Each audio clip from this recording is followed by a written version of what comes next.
কিছু গুছিয়ে নেব। তো আমি হচ্ছে আমার ডাইনিং টেবিলের যে খাবারটা ছিল আসসালামু আলাইকুম, কেমন আছেন সবাই? এক জায়গা থেকে আরেক জায়গায় যাওয়ার আগে কত ধরনের যে গোছগাছ থাকে। এবার আমি প্রায় ১ মাসের জন্য গ্রামের বাড়িতে যাব। তো যাওয়ার আগে আমি কিভাবে কি সবকিছু গুছিয়ে বাড়িতে নিয়ে যাই, আবার বাড়িতে গিয়ে সবকিছু গোছগাছ করে সাজিয়ে গুছিয়ে রাখি, সবকিছু কিন্তু আপনাদের সাথে স্টেপ বাই স্টেপ শেয়ার করব। আমার কিন্তু ২ দিকে ২ টা সংসার রয়েছে, গ্রামের বাড়িতে একটা, ঢাকাতে একটা। যদিও খুবই ছোট, ছোট আমার সংসার দুটো। তারপরেও কিন্তু আলহামদুলিল্লাহ আল্লাহর কাছে লাখ কোটি শুকরিয়া যে আমার ২ টা সংসার। তো যাই হোক, এটা হচ্ছে আমার ঢাকার বাসা। ঢাকার বাসাটা কিন্তু আমার খুবই ছোট। তো আমি হচ্ছে বাড়িতে যাওয়ার আগে সবসময় আগে আমার বাসাটাকে গুছিয়ে রাখার চেষ্টা করি। যেন এসে এলোমেলো না দেখি। ময়লা তো জমে যাবেই, যেহেতু ১ মাসের জন্য যাব। আর যাওয়ার আগে আমি যা, যা প্যাকিং করব, তো সবকিছু কিন্তু আমি নামিয়ে নিয়েছি সোফাতে, যাতে করে ভুলে না যাই সবকিছু, এর জন্য এক জায়গায় করে নিয়েছি। তো এই দিকে আমি গোছগাছ করতেছি, আর আমার ছেলে কিন্তু মাঝখানে মাঝখানে সে ঘুরে বেড়ায় আমার সাথে। তো ওকে নিয়ে কিন্তু আমার একা হাতে সব কিছু করাটা খুবই টাফ হয়ে যায়। তারপরও কিন্তু আমি খুব ভালোভাবেই সময় মতো সব কিছু গোছাতে পারি।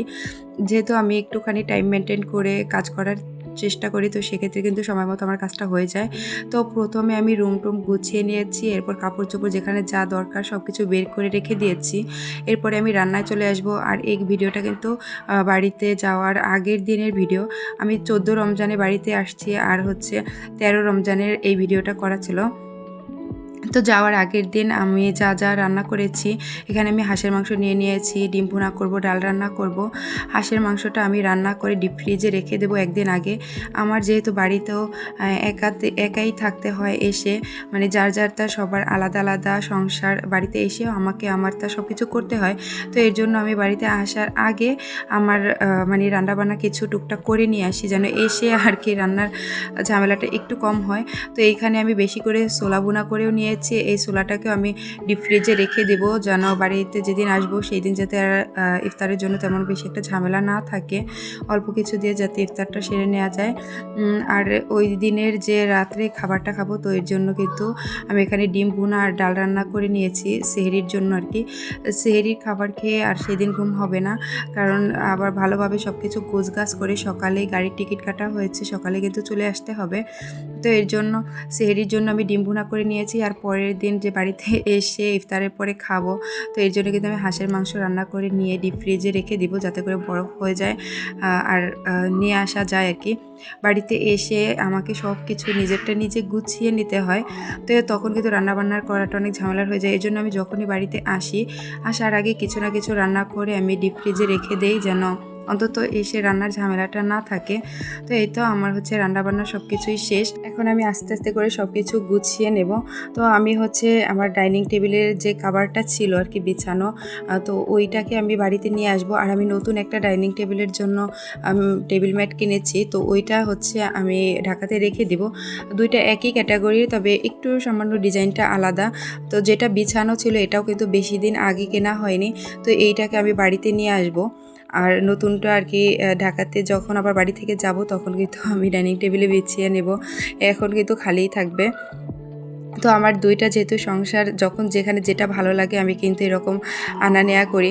আমার শ্বশুর অনেক আগে মারা গিয়েছে, কিন্তু আমার শাশুড়ি আছে। যেহেতু ওনার ৩ টা ছেলে আবার মেয়ে আছে, ঘুরে ঘুরে সবার বাড়িতে উনিই থাকে। তো বয়স হয়ে গিয়েছে, এখন আর এক জায়গায় স্থির থাকতে পারে না আর কি। নিজে নিজে তো আর রান্নাবান্না করতে পারে না। যখন আমি বাড়িতে থাকি তখন সে আমার কাছেই থাকে। তাছাড়া কিন্তু আমাদের ঘরটা খালিই পড়ে থাকে। মাঝে মধ্যে এসে আমার শাশুড়ি মা এখানে রাতে আর কি থাকে। তো যাই হোক, আমাদেরও ছোট্ট একটা বাড়ি হয়েছে, আর কিন্তু বাড়ির কাজটা এখনও কমপ্লিট হয়নি। যেহেতু আমরা গ্রামে থাকি না, তো আস্তে আস্তে করে যখন একটু সময় সুযোগ পাই তখনই কিন্তু বাড়ির কাজটা করা হচ্ছে এখন পর্যন্ত। গত বছর কাজ ধরা হয়েছিল, তো থাকার মতো পজিশন করে আমরা কিন্তু বাড়িতে উঠে গিয়েছি, যেহেতু সবার জায়গা জমি ভাগ হয়ে যার যার সংসার সব কিছু আলাদা হয়ে গিয়েছে, যে যার মতো বাড়ি করেছে। তো আমাদেরও থাকার মতো পজিশন করে আমরা আমাদের বাড়িতে উঠে গিয়েছি। গ্রামে তো আসতেই হবে, আর আমার ছেলের গ্রামেও খুব ভালো লাগে। তো ওকে নিয়ে আমাদের কিন্তু 2 মাস 3 মাস পর পরই বাড়িতে আসতে হয়। এখনও আমাদের বাড়িতে অনেক কাজ করানো বাকি। আমরা যখন একটু সময় সুযোগ নিয়ে আসতে পারি তখন কিন্তু একটু একটু করে কাজ করানো হচ্ছে। ঢাকা থেকে সবকিছু গুছিয়ে নিয়ে বাড়িতে আসা, আবার বাড়িতে এসে গোছানো, কি যে একটা ঝামেলা, 2 দিকেই একই রকম প্রেশার পড়ে যায়। আবার বাড়ি থেকে যখন যাব, বাড়িতে সবকিছু গোছগাছ করে রেখে আবার ঢাকাতে গিয়ে গোছাতে হয়। মানে কি যে প্রেশার, কি আর বলবো। তারপর বাড়িতে আসলে একটু শান্তি পাওয়া যায়, কারণ বাড়িতে মানে হেল্পিং হ্যান্ড সবসময় পাওয়া যায়, যখনই মনে চায় তখনই কিন্তু পাওয়া যায়। তো এর জন্য কিন্তু বাড়িতে একটু সুবিধা আছে সবকিছু গোছাতে, কিন্তু ঢাকাতে কিন্তু একদমই সুবিধা নেই। ঢাকাতে সবকিছু আমার নিজের একার হাতেই করতে হয়।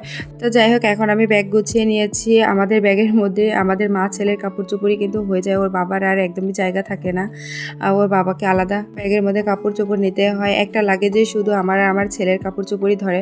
আর তার উপরে আমি যখনই বাড়িতে যাই তখনই কিন্তু আমি এক্সট্রা অনেক ধরনের জিনিস নিয়ে আসি, যেহেতু বাড়িতে আমার নতুন সংসার। তো এখানে কিন্তু অনেক কিছুর প্রয়োজন পড়ে, আর আমি ঢাকা থেকে যখনই আসি তখনই কিন্তু প্রয়োজন মতো একটা করে জিনিস নিয়ে আসি।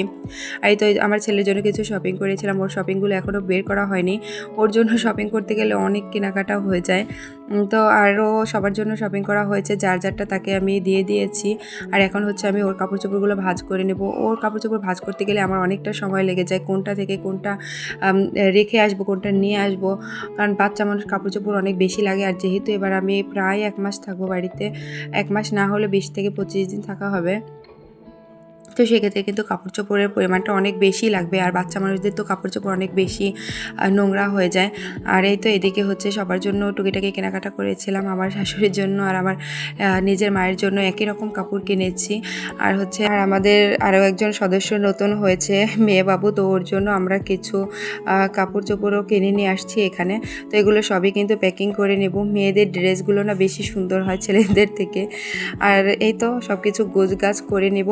প্রথমে আমি কাপড় চোপড়গুলো গুছিয়ে নেব, এরপরে আমি হচ্ছে ক্রোকারিজের কিছু আইটেম কিনেছি, ওইগুলো হচ্ছে আলাদা ব্যাগে নেব। কাচের জিনিস কিনে নিয়েছি ঢাকা থেকে, তো বললাম না যখনই আমি আসি তখনই কিছু না কিছু কিনে নিয়ে আসি। তো ওইটার জন্য আমাকে কিন্তু আলাদা বেশি করে একটা ব্যাগ এক্সট্রা নিতেই হয় সব সময়। এর জন্য কিন্তু ওর বাবা আমাকে সবসময় রাগ করে, কেন এত কেনাকাটার দরকার আছে, এত এক্সট্রা বেডিং বাড়ানোর কি দরকার, জার্নিতে যত ব্যাগপত্র কম হবে তত কিন্তু ভালো। আসলে মেয়েরা যে কীভাবে সংসার সাজায় সেটা কিন্তু ছেলেদের একদমই আইডিয়া থাকে না। এরকম টুকটাক করে কেনাকাটা করতে করতেই কিন্তু একটা সংসার ভরে যায় এক সময়। আর সেখানে তো আমার দুইটা সংসারের জন্য তো আমাকে সবসময় টুকটাক কিছু না কিছু কেনাকাটা করতে হয়। যদিও আমার ঢাকা সংসারের জন্য তেমন কিছু এখন আর প্রয়োজন হয় না, কিন্তু বাড়িতে কিন্তু অনেক কিছুরই দরকার হয়। তো যাই হোক, এই তো আমার ছেলের নতুন পুরানো সব কাপড় চোপড় আমি ভাঁজ করে নিলাম, এখন হচ্ছে ব্যাগের মধ্যে নিয়ে নিব। আবার এগুলোকে কিন্তু বাড়িতে এসে তারপর আমাকে গোছাতে হবে। এই যে ভয়েস ওভারটা দিচ্ছি, এখন কিন্তু আমি বাড়িতে আছি, কিন্তু বাড়িতে না ভিডিওতে যে ভয়েস ওভার দেবো এরকম কোনো সুযোগই পাওয়া যায় না, কারণ একে তো আমার বাসাটা একদমই রাস্তার পাশে, শব্দ সবসময় হতেই থাকে, কোনোভাবেই রুমের জানালা গেট লাগিয়েও রাখা যায় না, শব্দ আসবেই। তার উপরে সব সময় আমার ছেলে মানে সবাইকে নিয়ে খেলাধুলা করে, এর উপরে হচ্ছে বাড়িতে কাজ চলতেছে, উপরে শব্দ আসতেছে। তো দয়া করে সবাই এক্সট্রা সাউন্ডগুলোকে ইগনোর করবেন, কারণ বাড়িতে আমি যতদিন থাকবো ভয়েস ওভার দিয়ে একদমই শান্তি পাবো না, তা বোঝা হয়ে গেছে। কারণ আমি এই ভিডিওটার ভয়েস ওভার দিতে গিয়ে কতটা যে সময় নষ্ট করেছি, এই রমজান মাসে এত সময় এভাবে নষ্ট করা যায় না। তারপরে এই ভয়েস ওভারটা দিতে গিয়ে আমার অনেকটা সময় নষ্ট হয়েছে, কিন্তু তারপরেও কিন্তু আমি একদম ফুল সাউন্ডলেস ভয়েস ওভারটা কভার করতে পারিনি। তো যাই হোক, কেউ কিছু মনে করবেন না। আর এই তো আমার কিন্তু ব্যাগ গোছানো প্রায় শেষ। আমি সব কিছুই আপনাদেরকে স্টেপ বাই স্টেপ শেয়ার করার চেষ্টা করব, যদিও বাড়িতে একটু ব্যস্ততা বেশি থাকে। আমার ভিডিওর মধ্যে যদি কথায় কাজে কোনো ধরনের ভুল হয়ে থাকে সবাই অবশ্যই ক্ষমা সুন্দর দৃষ্টিতে দেখবেন, আর অবশ্যই আমাকে কমেন্ট করে জানাবেন কেমন হয়েছে। যদিও আমি অত এক্সপার্ট না, যেভাবে পারি আপনাদের সাথে শেয়ার করার চেষ্টা করি। তো আপনারা কিন্তু অবশ্যই কমেন্টে জানাবেন যে কেমন হয়েছে। আর এই তো দেখেন, আর একটা ব্যাগের মধ্যে আমি সব ধরনের ক্রোকারিজের আইটেমগুলো নিয়ে যাব, তো এর জন্য আমি কিন্তু সব কিছু রেডি করে নিয়েছি। আমি এগুলো 2 দিন আগে থেকে বের করে একটা জায়গাতে রেখে দিয়েছি, কারণ একবারে তো মনে থাকবে না। তো যাই হোক, ব্যাগপত্র সব কিছু রেডি করে আমরা বাস কাউন্টারে চলে আসতে অলরেডি লেট হয়ে গিয়েছে, তো এই জন্য আমরা যাত্রী ছাউনিতে বসেছিলাম, কারণ গাড়ি আসতে বেশি একটা সময় লাগবে না। আর এই তো আমার ছেলের জন্য একটা টিফিন বক্সে সামান্য একটু টিফিন নিয়ে আসছে। আর যেহেতু আমাদের গোপালগঞ্জ যেতে বেশি একটা টাইম লাগে না, এখান থেকে 1.5 থেকে 2 ঘন্টার মধ্যেই বাসায় পৌঁছে যাওয়া যায়। তো সেক্ষেত্রে কিন্তু আমার ছেলের জন্য অত খাবারের ঝামেলাটাও হয় না। তারপরে টিফিন বক্সে সামান্য একটু ফ্রুটস, তারপরে হচ্ছে কিছু স্ন্যাক্স আইটেম ওর জন্য নিয়ে নিয়েছি, গাড়িতে বসে যেন খেতে পারে। তো যাই হোক, এরপরে কিন্তু সময় মতো বাস চলে আসছে আর আমরা কিন্তু গাড়িতে উঠেও পড়েছি। পদ্মা সেতুর উপরে কিন্তু অলরেডি চলেও আসছি। আর পদ্মা সেতু কিন্তু দেখতে আমার কাছে সবসময় ভালো লাগে, মানে এটার উপর দিয়ে যখনই যাই আমি এর বাইরের দৃশ্যগুলো দেখতে থাকি। কেন জানি না, এটা দেখতে আমার কাছে একটু বেশি ভালো লাগে। আমার ভিডিওর মধ্যে হওয়া এক্সট্রা সাউন্ডগুলো অবশ্যই আপনারা ইগনোর করবেন প্লিজ, কারণ আমি কোনোভাবেই এক্সট্রা সাউন্ড ছাড়া ভয়েসটা কভার করতে পারতেছি না। তো যাই হোক, এই জায়গাটা আমার কাছে কেন জানি না বাংলাদেশের মতো মনে হয় না, একটা বিদেশে কোথাও আসছি এরকম মনে হয়। এই জায়গাটা দেখতে কিন্তু বেশি ভালো লাগে। তো আমরা হচ্ছে দুপুরের দিকে রওনা দিয়েছিলাম, আর বিকেলের মধ্যেই কিন্তু বাড়িতে পৌঁছে যাব। আজকে আসতে বেশি একটা সময় লাগে না, খুবই তাড়াতাড়ি সময়ের মধ্যে আমরা বাড়িতে কিন্তু পৌঁছে গিয়েছি। বাড়িতে গিয়ে আমি কিন্তু সব কিছু গোছগাছ করে নিয়েছি, সব কিছু আপনাদের সাথে শেয়ার করব। তো সবাই ভালো থাকবেন, সুস্থ থাকবেন। আল্লাহ হাফেজ, আসসালামু আলাইকুম।